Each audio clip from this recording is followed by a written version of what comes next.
लाखों का मेला जुड़ा,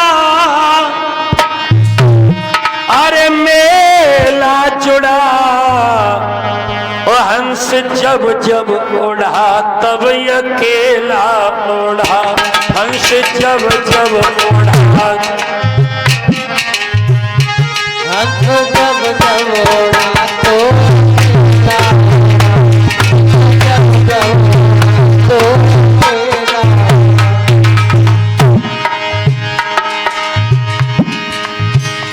बदो दुनिया में लाखों का मेला जुड़ा,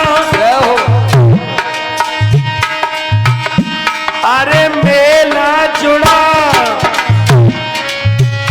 हाँ मेला जुड़ा, हंस जब जब उड़ा तो अकेला उड़ा,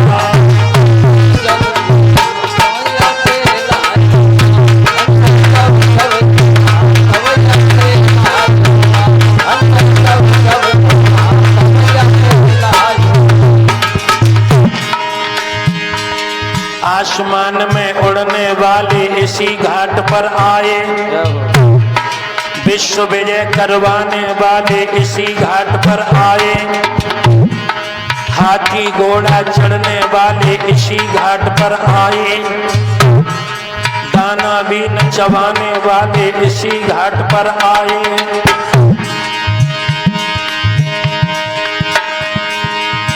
नंगे पैर भटकने वाले, अरे इसी घाट पर आए,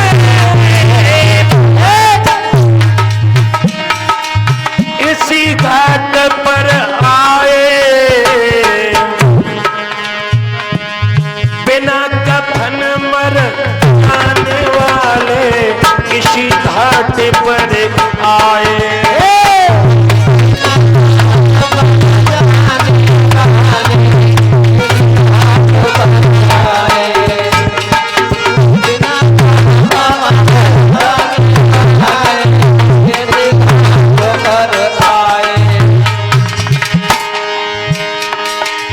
नाती बेटा और गुनमा के इतना ही कर पाए,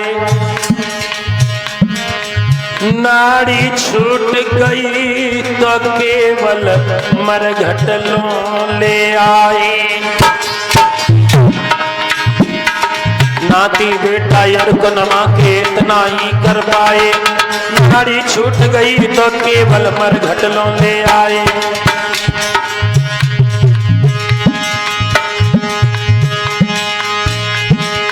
सोच रहा हूं घर से कितनी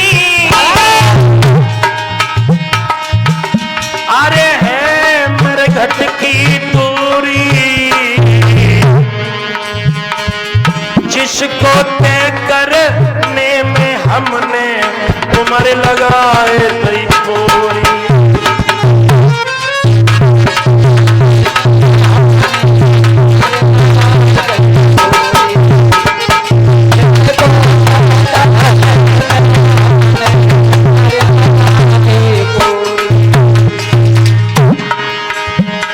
सोच रहा हूँ घर से है कितनी मरघट की दूरी, जिसको तय करने में हमने उम्र लगाई नहीं पूरी।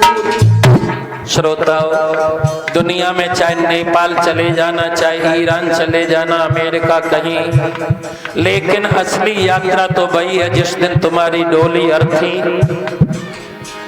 तुम्हारे आंगन से मरघट तक जाएगी, फिर कोई यात्रा नहीं होगी, कोई तुम्हारा साथी नहीं होगा, तुम किसी के कोई साथी नहीं होगे। मनोज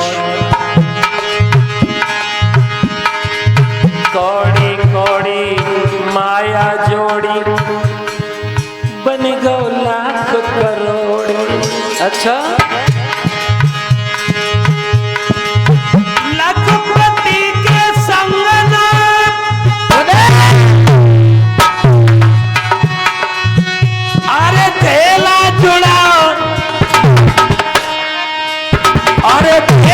जोड़ा हम सो जब जब जोड़ा तो ये खेल आया।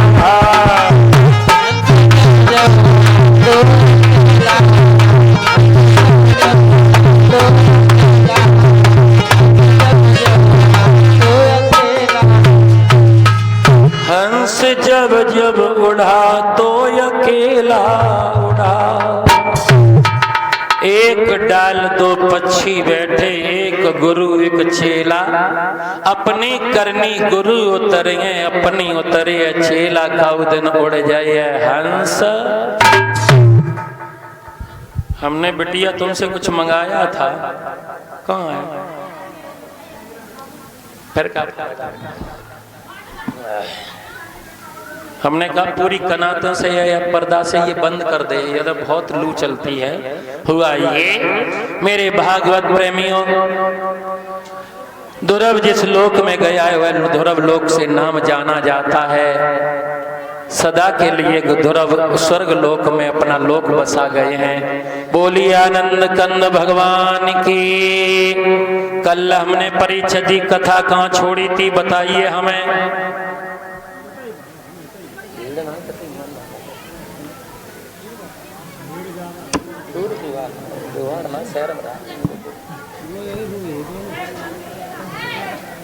बताओ परिचय जी, भूल गए? सती मैया अपने पति से रुदन करती हैं और कहती हैं मैं तो अपने मायके जाऊंगी।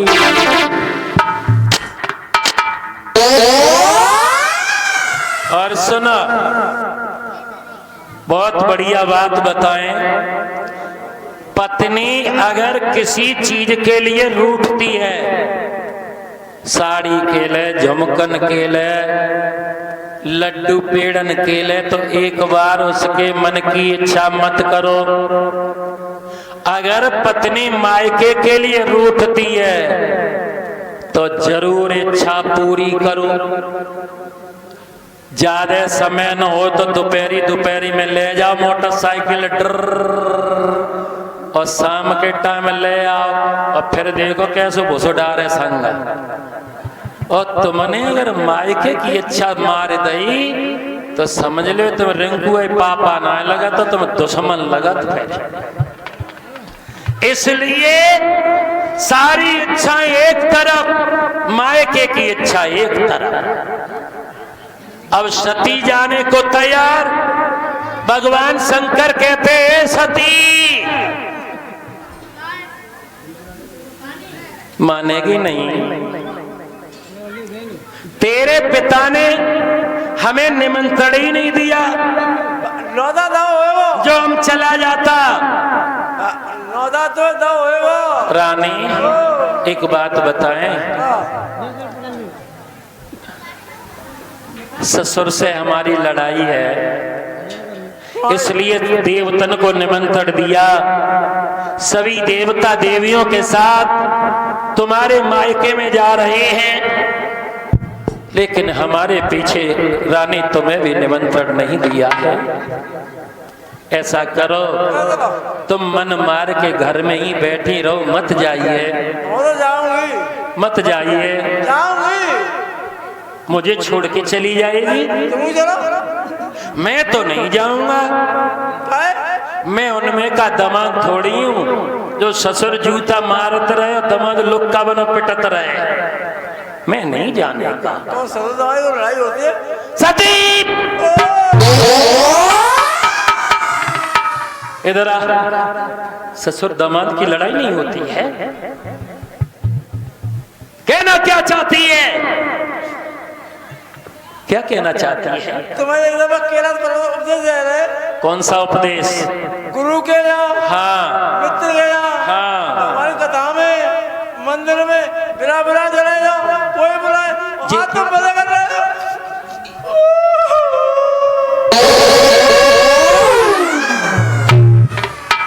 ले यही तलवार होती है, यही तलवार। देखो इधर आओ। ये बात हमने कै साल पहले कही थी, जब पत्नियन को, महलन को, नारियन को, स्त्रियन को अगर अपने पति से कोई अच्छी सी बात कहनी हो तो श्रोता 10 साल पुरानी बात उखाल ली अपने मतलब के लिए। सुना राजा पापा, 1 साल तुमने कहा कही थी आलू तेज हो जाएंगे, 12 साल हम तुम्हें सूरज भाई अंगूठी बनवाए दी। कितनी साल पुरानी आवाज, 10 साल पुरानी बात उखाड़ लेगी अपने स्वार्थ के लिए, और वैसे दिन में धरी चाबी न मिले कहां धरते। माता बहना,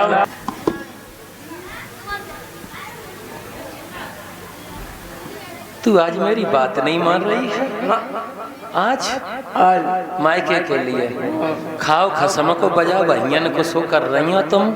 एकदम से सती ने सोचा कि अब मुझे अब ये जाने नहीं देंगे, तो हिलकी भर के रो करके बोली, ताली बजा के सब लोग प्रेम से बोलना, आरे बबुलने यज्ञ रचाई और मैं न बुलाई भरतार बबुलने।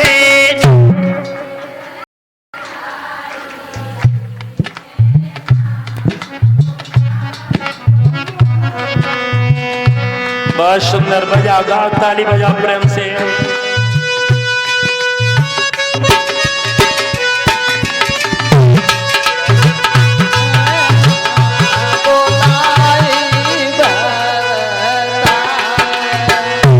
रो रही हैं बबुलने देवन बुलवायो, बबुलने देवन बुलवायो, संदेश हमें न पठवायो, संदेश हमें न पठवायो, देवगण उड़ी उड़ी जाई मैं न बुलाई भरतार। देवगण उड़ी जाई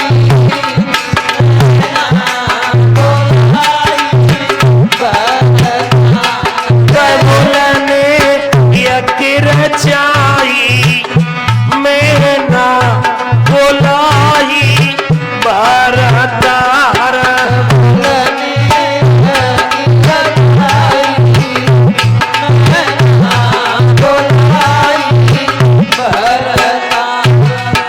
रो रही है सती, सोच रही है इसमें मेरे पति का कोई दोष नहीं, दोष तो मेरे बाबुल का है। बाबुल मेरे होई गए निरमोई, बोला मेरे होए निरमोई, ना है मेरा दुनिया मेरे कोई, ना है मेरा दुनिया में कोई, भूख रही रही के आई मैं न बुलाई भरतार।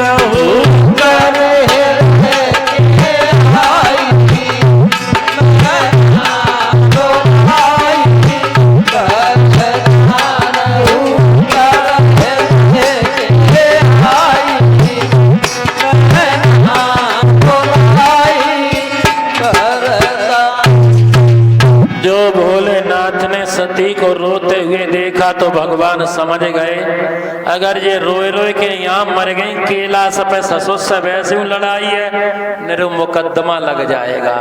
रानी ऐसा करो, तुम अब मायके जाओ, हाँ जाए, जितने तुम्हारे पास में धोतियां, जितने आभूषण सब ले जाओ, सब। हाँ 100 ग्राम बाई, नेट बाई, कुंदन बाई, रिबन बॉर्डर बाई, का कही जाते हैं। रिबन बॉर्डर क्या होता है? वो जानती हो? सब ले जाओ, सारे आभूषण। हाँ हम लौट के आएंगे नहीं? नहीं, लौटने की बातें नहीं, तुम्हारी 15 बहनाएं और होंगी, वो तुम्हें देखेंगी, फिर बदल बदल के वस्त्र पहनेंगे। तुम्हें ध्यान रहेगा कि हम वो वाली साड़ी नहीं लाई, ऐसे समझा दिया। लेकिन भोलेनाथ तो समझ रहे हैं, अगर इनका रूमाल भी रह गया इन्हें तो मरनो है, और रूमाल देख करके याद बहुत आएगी, तासे जे सब बटोर ले जाएं। और सती चली हैं, शाम को वक्त है, भोलेनाथ ने कहा पहुंच जाओगी? पहुंच जाओगी? 3 बजे। अच्छा, ससुराल से मायके के लिए जाना हो तो 6 बजे बहुत दिन है, और मायके तक अगर ससुराल जाना हो तो 1:30 बजे ही लेट हो गए, कल चलियो। और का नादिया पे बैठ गई, बेई सवारी थी। जब अपने मायके में पहुंची हैं तो सबसे पहले अगवानी को ले, तो मालूम जे लली लला। एक ने कही हो भैया लगत सती जिज्जी आई गई। और सती बुआ आ गई। तेरी बुआ लगती है? और का तेरी बुआ लगती है? बुआ लगती है। हाँ, तेरी बुआ लगती होंगी। भैया आई काय पे बैठ गए? चलो उन 15 बहनों से कहेंगे। और लड़के दौड़ करके यज्ञशाला में गए, जब 15 बहनें सती की थी, उन्हें पूरी बात बताई। तुम्हारी छोटी बहन आ गई है। लड़कियों ने सोचा जादना से भोले के संग ब्याह कर दो ना। पिता ने दादना से सती से कभी मिलन नहीं हो पाया, बड़ा अच्छा सौभाग्य हुआ, आज सती भी आ गई। चलो बहना खेतों पे दूर मिलते हैं। नादिया पे सती बैठी थी, 15 बहनों को आते हुए सती ने देखा, एकदम से नादिया से उतर गई हैं।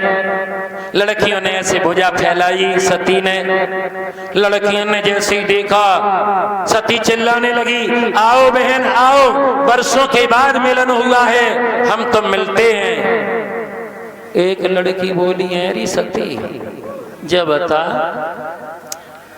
मिलिए बाद में, पहले दुनिया की सवारन के टोटे पड़ गए, काय पे आई बैठे के बददप है। तूने पिताजी की नौक कटा दी। एक लड़की बोली, आई का बेशरम है, बिना न्योता के आई है, बिना न्योता के। सती के तो होश उड़ गए। तीसरी कान लगी, एरी बहना जे बता बे हमारे जीजा जीजू कोट पेंट पहनने लगे कि नंगे धरंगे अब पर्वत पर बैठे रात। अब बताओ कहाँ बीत रही होगी सती पे। शंकर ने कहा था कि बिना बुलाए जाओगी तो सम्मान न वहां पर पाओगी। बहुत सी माता उनकी होते आदत ने खसमत है, भाई उठाओ थैला चंद नहीं, और इतनी बाज के जाती है कि भजोर बुआ हो जाती वह गाँव में मायके में, कितनी लड़ाई हो जाए देरी छोड़ के मत ही जा। हाँ, अरे आज नहीं कल सलाह हो जाएगी, कल नहीं परसों हो जाएगी, जिंदगी तो तुम्हारी ससुरई में कटी है। काहे जिया सही कहा था। और तुम नेक देर के बाद उठक के जो पहुंची मायके में, ना ससुरे में सम्मान, चौथे दिन तो आना ही पड़ेगा, फिर वे ससुरे को आए कहीं आएगी न घर की रहोगी ना। इसलिए सती से खास बहने भक्त के अनुसार बुरे भले कह रही हैं। एक बोली, औरी बहना सुनो, वे तुम्हारे पति है ना, उनने कछु मकान दुकान बनवाए लगी कि ऐसे ही लपट में सूखत रात पर्वत पे। सती कहने लगी, बहनाओ ये तो मेरे मुकद्दर की बात है, तो मेरे पति पर और मेरे परिवार पर इतना क्यों उंगली उठा रही हो। अरे मेरे पिता ने जैसे के साथ मेरा हाथ थमा दिया, मैं उसके साथ जीवन काट रही हूँ। एक कहने लगी, अरे एक बात बता, ये सब बातें छोड़, बे जीजा जी हैं, बे खीर पूड़ी पुआ खान लगे कि भांग के गोले ही बकत रात है। अब तो कुछ पूछो ही ना। सती पे अपने पति का अपमान सहा नहीं गया तो हाथ जोड़ के सती अपनी खास 15 बहनों से बोली है, तो मेरे भोलेनाथ पति की इतनी निंदा करती हो, तुम्हें भोले के बारे में मालूम नहीं है बहनाओ। सुनो कि मेरे भोले बाबा को और अनाड़ी मत समझ, मेरे भोले बाबा को अनाड़ी समझ, मेरे भोले बाबा को अनाड़ी समझ, मेरे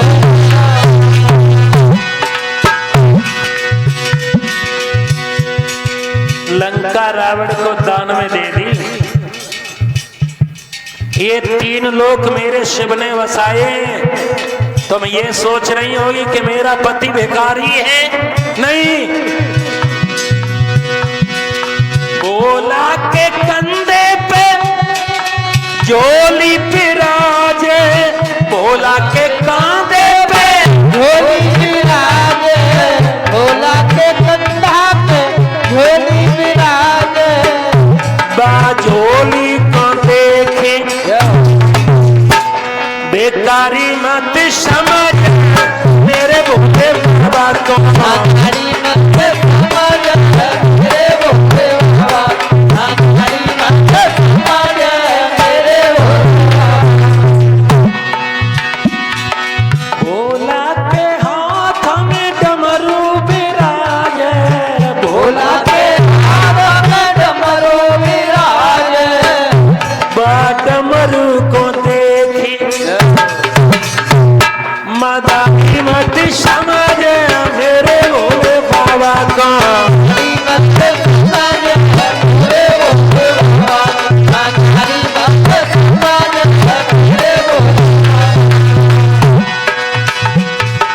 भोला के हाथ में भाला विराजे, भोला के हाथ में भाला विराजे, भोला के हाथ में भाला विराजे। बात रसूल देखी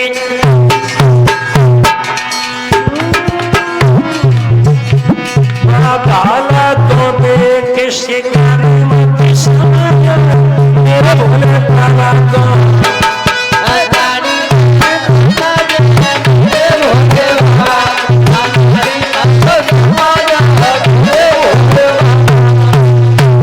लड़कियों ने जो इतनी बात कही, लड़कियां बिना मिले भक्तों चली गईं। दौड़ करके सती पहुंची है कहाँ? मैया प्रसूति के पास में। माँ प्रसूति ने आते हुए बिटिया को देखा। भक्तों चाहे कितनी भी अभागिन संतान क्यों न हो, लेकिन मैया के लिए तो कलेजे का टुकड़ा हुआ करती है। आते ही देखा तो मैया ने दोनों भुजा फैला दी, आओ बेटी आओ। और जैसे ही सती ने देखा, मैया के गले में गलवैया डाल ली।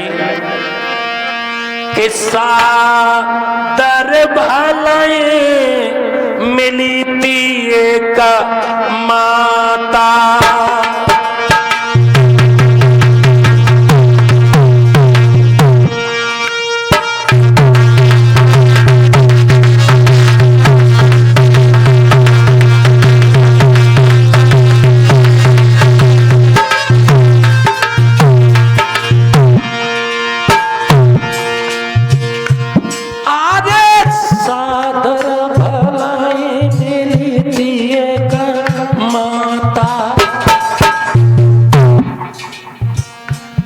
और गोद बिठाई पूछी थी कुशलाता।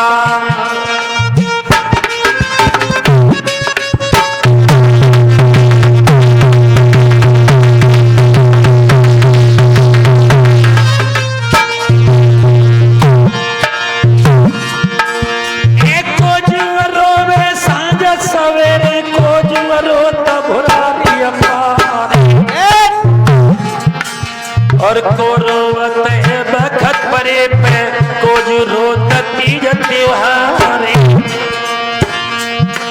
हाय मैया वेल सांझ सवेरे गोली रोटी भुरारी अपारी।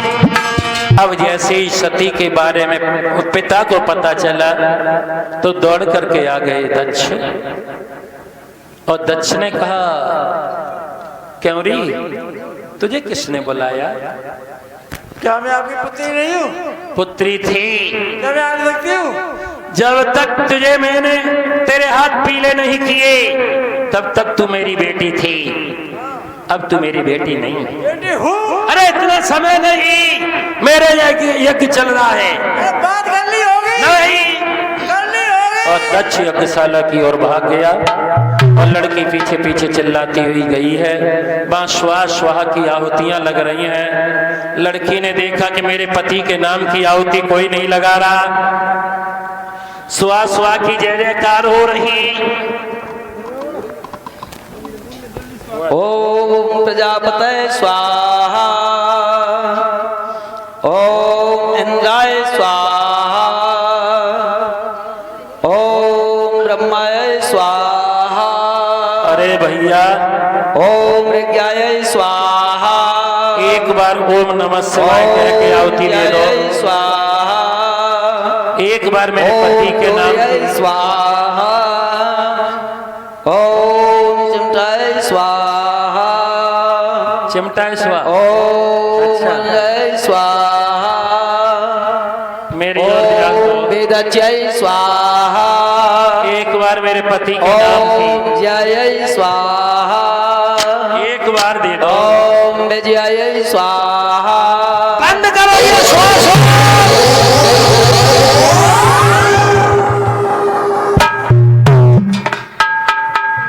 इधर आओ।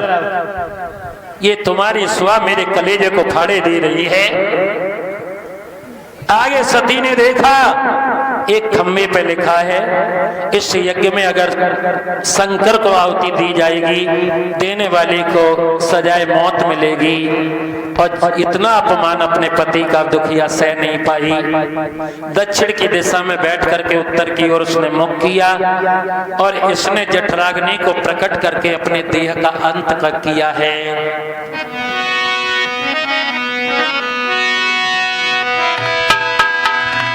और कर जठरागिन तेज मातने अतल समाधि लगाई।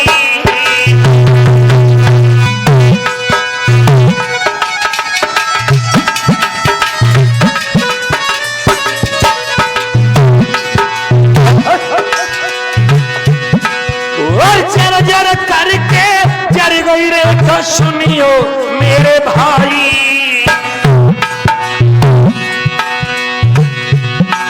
महाराज सती ने तीनों बदन जलाए और मरते समय दोनों गढ़ से बोलिए चिल्लाए।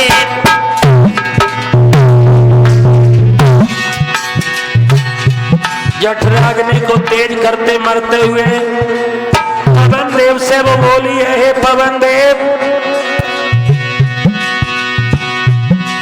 हे पवन देव साक्षी रही हो तुम सदा सत्य की धनी रहूं। हे पवन देव साक्षी रही हो मैं सदा सत्य की धनी रहूं।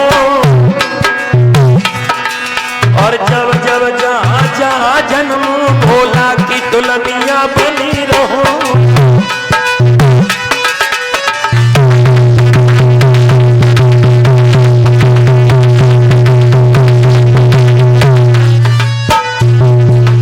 मरते वक्त एक ही वचन मांगा है कि जब जब जहां जहां जन्म भोला की दुल्हनिया। बाद में दोनों गढ़ों ने मार सल्ला की है तो भक्तों ये दोनों घायल कर देते हैं। बाद में वीरभद्र नाम के दैत्य को भेजते हैं जिन्होंने दक्ष के धड़ से शीश को उतार दिया। बाद में पूषा आए हैं तो पूषा के एक मुक्का मारो दांत 32 निकल गए, भृगु की आंखें फोड़ दी। सारे देवता जाकर के तपस्या प्रार्थना करते भोलेनाथ की।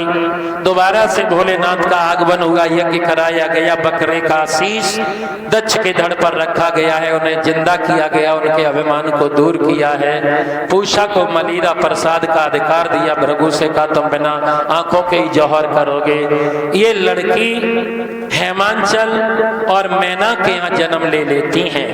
देवर्षि नारद का आगमन हुआ, नारायण नारायण करते आए हैं। राजा की कचहरी में भीड़ देखी। राजन, इतनी ये भीड़ कैसी है तुम्हारे आंगन में? ये हाँ, अरे एक भाई एक कन्या जन्म रहा है। कन्या ने? कहाँ है कन्या? इधर है, आयो। और नारद बाबा को अंदर बुलाया। मैना उस समय बिटिया को गोदी में लिए बैठी हैं। मैना ने जैसे ही देखा तो मैना सोचने लगी कि अच्छे समय पर नारद आए हैं, बेटी का नामकरण हो जाएगा। रानी, सऊर ही ना आई है तुम्हें? हाँ, बेटी कहाँ है? बेटी, तो ऐसा करो, अब मैं इसकी हस्तरेखा मस्तक लिलार देख करके इसका नामकरण करते हैं, ठीक है?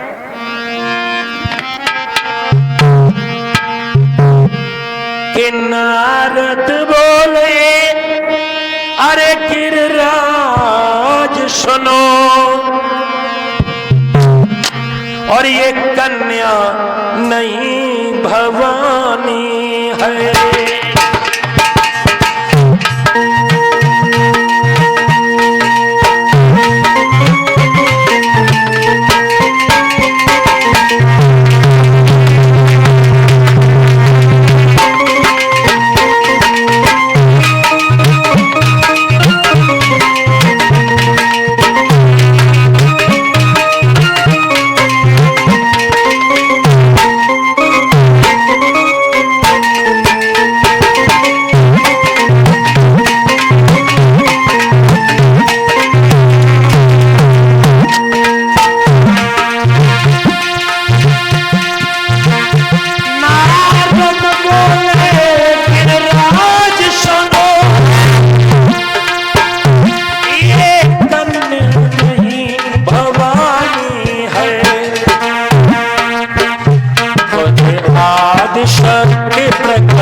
इस लड़की का नाम पार्वती होगा, इसे लोग गिरजा कहेंगे, इसको गौरा के नाम से जाना जाएगा, इसका नाम हेमनंदनी होगा, इसे लोग शैलपुत्री कहेंगे, इसका नाम उमा होगा, इसका नाम मिथिलेश कुमारी होगा।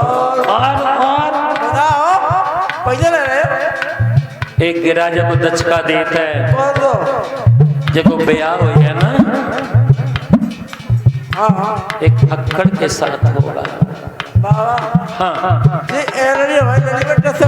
नहीं, कर्म का लेख मेटे नहीं मिटता है, भोग भोगना ही पड़ता है। उपाय हम बता देंगे।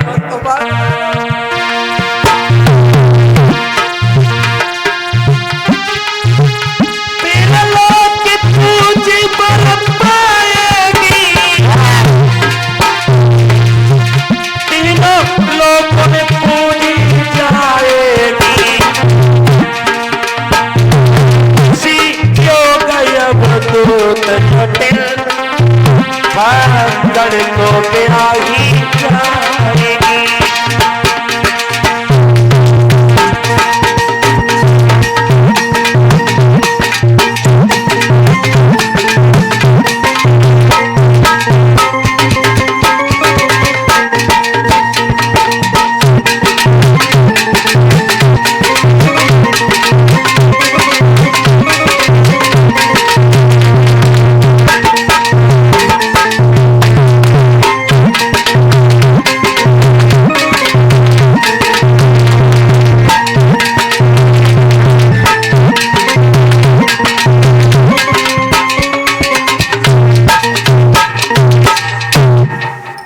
रानी, जब तुम्हारी बिटिया 5 वर्ष की हो जाए तो भगवान शंकर की उपासना करे।